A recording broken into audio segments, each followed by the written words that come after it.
بسم اللہ الرحمن الرحیم۔ السلام علیکم۔ A1 TV کے ساتھ میں ہوں نم نقوی۔ سب سے پہلے نیوز ہیڈ لائنز۔ کراچی میں ماہر امراض خون ڈاکٹر طاہر شمسی انتقال کر گئے۔ ڈاکٹر طاہر شمسی کو چند دن پہلے برین ہیمریج ہوا تھا۔ نجی ہسپتال میں آپریشن کے بعد وینٹیلیٹر پر تھے۔ عمران خان کی نااہلی کے لیے 2018 میں دائر پٹیشن کی آج سماعت ہوگی۔ اسلام آباد ہائی کورٹ میں 2019 میں پٹیشن واپس لینے کی درخواست بھی آج سماعت کے لیے مقرر۔ درخواست گزار نے عمران خان کو صادق اور امین نہ ہونے پر نااہل قرار دینے کی استدعا کی تھی۔ سپریم کورٹ میں اسحاق ڈار نااہلی کیس آج سماعت کے لیے مقرر۔ چیف جسٹس کی سربراہی میں 3 رکنی بینچ سماعت کرے گا۔ خیبر پختونخوا میں بلدیاتی الیکشن میں JUI نے کامیابی حاصل کر لی۔ تحصیل چیئرمینز کے غیر حتمی نتائج آنے کا سلسلہ جاری۔ JUI نے تحصیل چیئرمین کی 19، PTI نے 14 نشستیں جیت لیں۔ ANP 7، آزاد امیدوار 12، نون لیگ 3 تحصیلوں میں کامیاب۔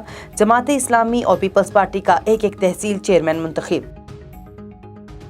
JUI نے 2 سٹی میئرز کی نشستیں جیت لیں، تیسری کی جیت بھی یقینی۔ JUI کی عرفان دورانی 59,844 ووٹ لے کر سٹی میئر بنو منتخب۔ JUI کے شیر زمان کوہاٹ کے سٹی میئر بن گئے۔ سٹی میئر پشاور کا نتیجہ 6 پولنگ اسٹیشنوں پر ووٹنگ کے بعد آئے گا۔ JUI کے زبیر علی کو 62,388 ووٹ لے کر فیصلہ کن برتری حاصل۔ سٹی میئر مردان کی نشست ANP کے حمایت اللہ نے جیتی۔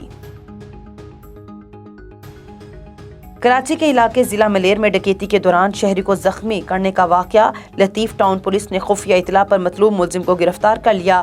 SSP ملیر کے مطابق ملزم موہب اسٹریٹ کرائم کی 70 سے زائد وارداتوں میں ملوث ہے۔ امریکہ کی معاشی ترقی میں کمی پیش کی گئی۔ امریکی سیکیورٹی فرم کی شرح نمو 3 کے بجائے 2% رہنے کی پیش گوئی۔ خبر ایجنسی کے مطابق ڈیموکریٹک سینیٹر جو منسن کے انفراسٹرکچر بل کی مخالفت پر شرح نمو میں مزید کمی کی پیش گوئی کی گئی۔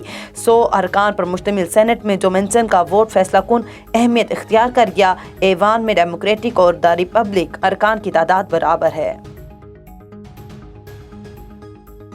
ہیڈ لائن سے فی الوقت اتنا ہی۔ مزید خبروں سے باخبر رہنے کے لیے دیکھتے رہیے A1 TV۔